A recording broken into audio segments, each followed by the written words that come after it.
One of my favorite radio stations to listen to on SiriusXM is Margaritaville Radio. I am a parrot head. I love Jimmy Buffett, but the thing I love about Margaritaville Radio is they don't just play Jimmy Buffett music. They play all kinds of stuff that is similar to Buffett.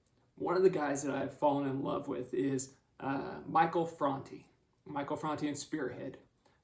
I've listened to him for a while. I was like, man, I like these guys. And slowly I've started incorporating Michael Franti songs in some of our mixes that we listen to on road trips, me and Rach. And Rach has become a fan. And it's not like one of those times where I say like she's a deadhead and she's really not. She does like Michael Franti. So a couple weeks ago, we're on our way home from Illinois, and I remember that Spotify has Michael Franti's new album, his live recording, on their Spotify. So on our road trip home, I kicked on the album and we listened to it all the way through, and it is killer. I mean, it is an awesome album. The dude is solid. But midway through listening to the album, I turned the music down and I looked at Rach, kind of the side eye as I'm driving. I said, you know what ticks me off about Christians? Everything that Michael Franti has been singing about, all the topics of life, and he covers, going through hard times. He goes through showing love to others. He covers having hope and finding hope and having joy and peace in our lives. I said, every topic he's talking about, we have the answer for. He's telling people how to go out and find this in the world. And we as Christians have the answer to every situation of life, every struggle, every emotion we go through. And it ticks me off that as Christians, we have the answer and we don't tell people.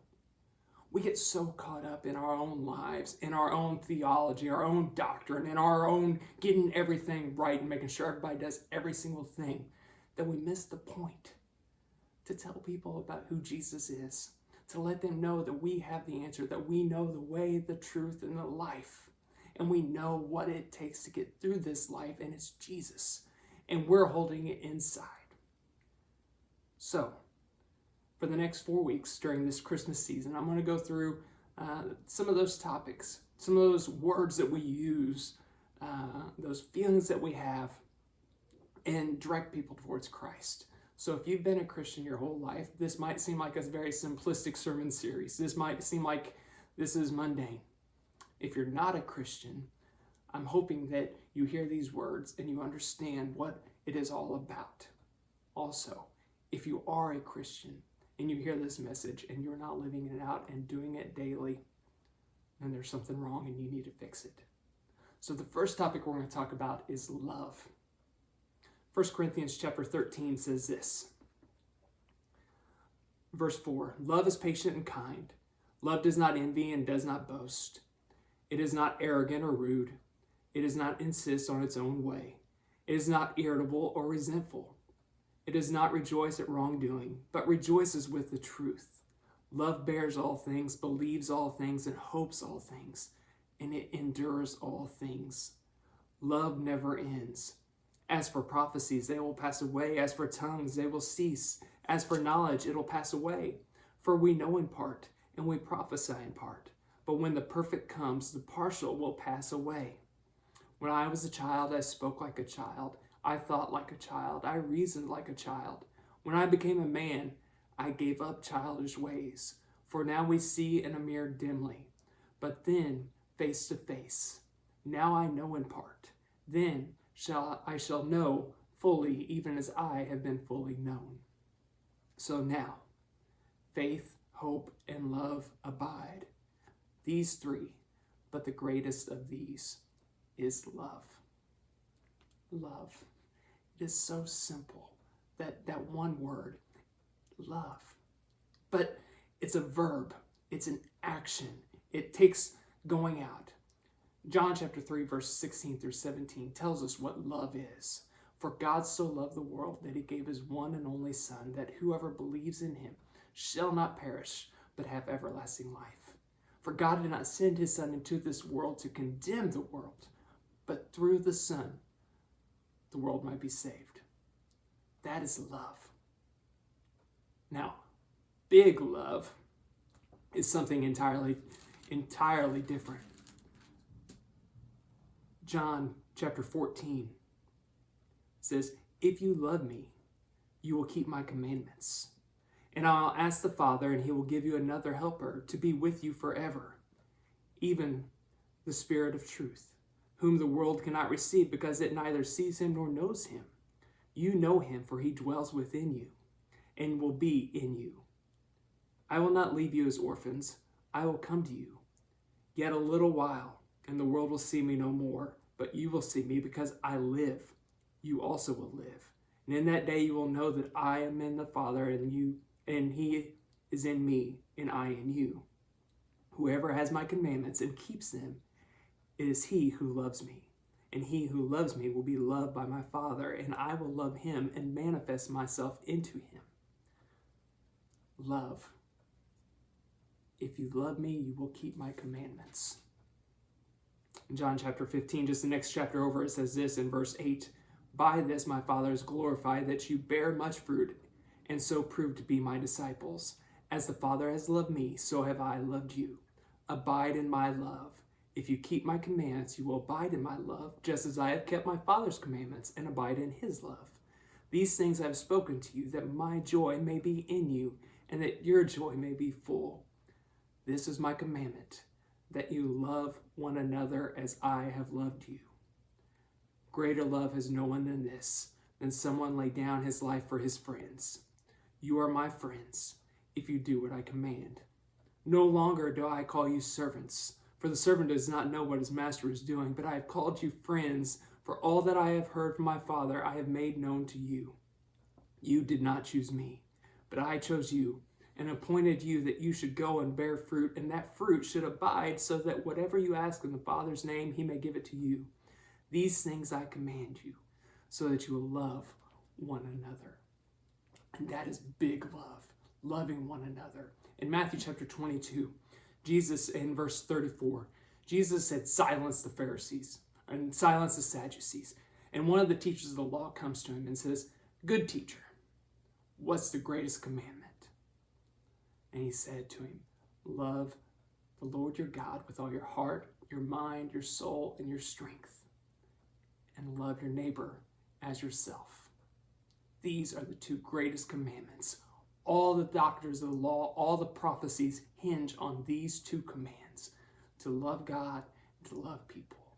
And that is big love.